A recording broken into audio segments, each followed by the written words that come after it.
Rise with your strength. Rise with your unity. Let the world hear us. Let the oppressors fear us, because we are many and we will not be broken. Freedom is our right. Freedom is our destiny. Freedom is the song that no prison can silence.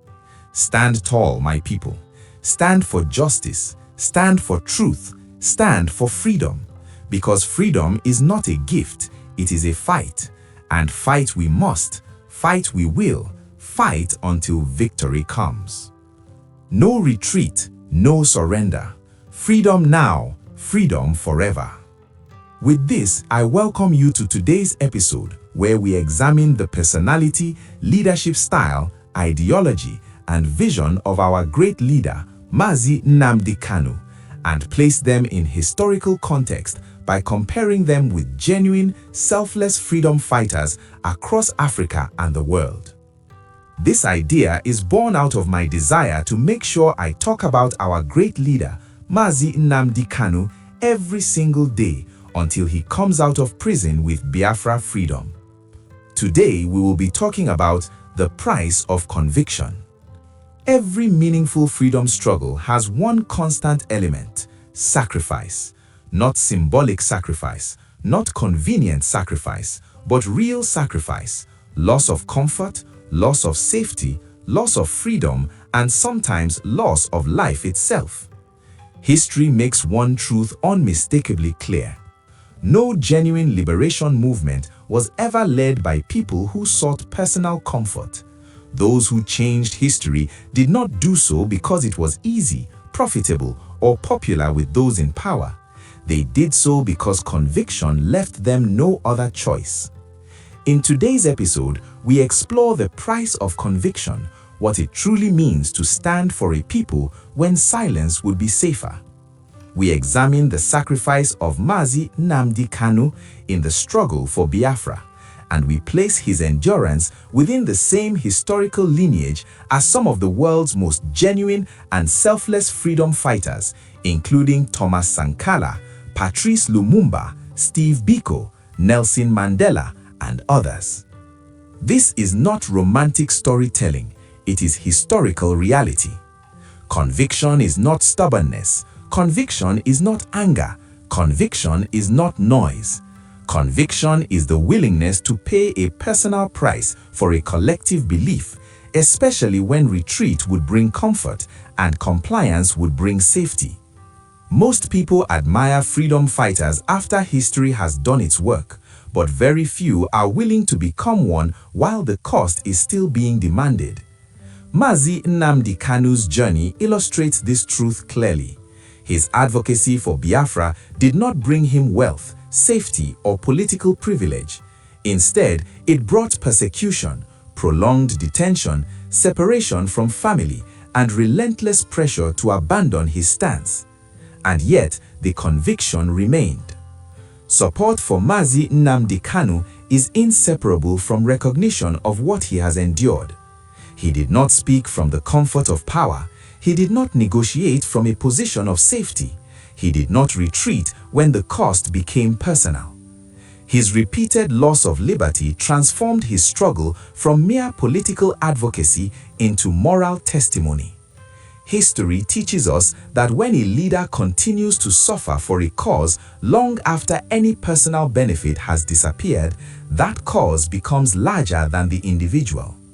This is why attempts to reduce Kanu's struggle to personality or rhetoric alone fail. Sacrifice changes meaning. It removes doubt about motivation. People may disagree with ideas, but sacrifice proves sincerity. To understand Kanu's place in history, we must look at figures like Thomas Sankara, the former president of Burkina Faso.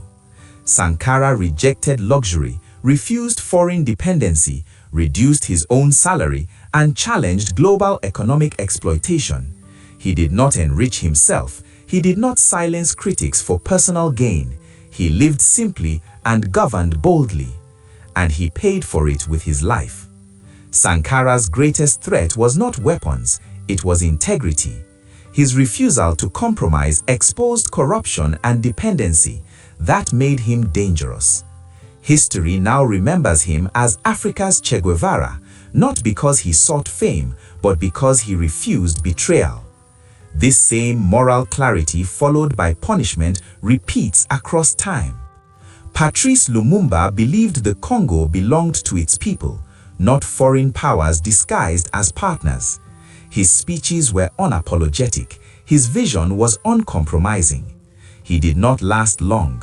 Lumumba was removed, imprisoned and murdered, not because he failed his people, but because he threatened exploitation. Today, statues honor him. Then he was silenced. History did not change its mind. Power lost its narrative. Steve Biko taught South Africans that freedom begins in the mind. Black consciousness challenged apartheid at its psychological roots. For this, Biko was banned, detained, beaten and killed.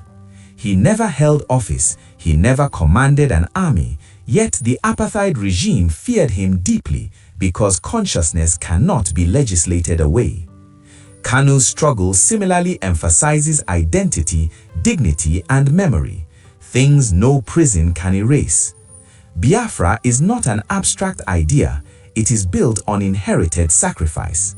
Families lost loved ones, communities lost generations, survival itself became resistance. Mazi Nnamdi Kanu did not invent this history, he inherited it. His sacrifice represents continuity, not novelty. When people support Biafra today, they are not rejecting peace, they are rejecting erasure. Selfless leaders are dangerous because they cannot be bought. They do not negotiate away principles for comfort. They do not retreat when threatened. They do not trade silence for safety. Systems built on injustice rely on compromise. Selfless conviction exposes them. That is why Sankara was killed. That is why Lumumba was eliminated. That is why Mandela was jailed.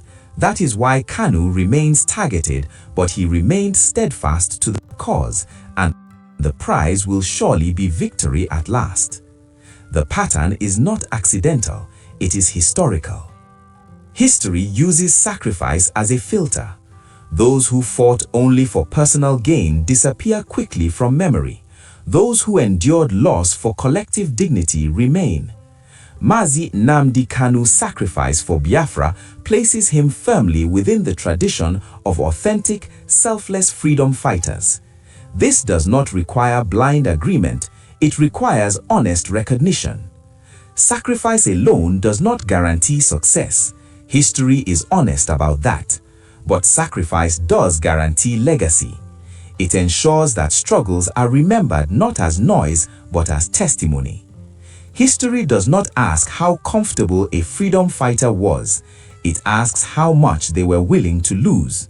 It does not ask whether sacrifice was convenient. It asks whether it was sincere. Mazi Nnamdi Kanu's sacrifice for Biafra places him among those who chose conviction over convenience, truth over safety, and dignity over silence. And history has always listened closely to such people. So, we end with this reflection. What kind of freedom fighter pays the highest price and still refuses to abandon the cause? Stay tuned and see you on the next episode. But before you go, please help me type "God bless Mazi Nnamdi Kanu, the best of freedom fighters" in the comment section.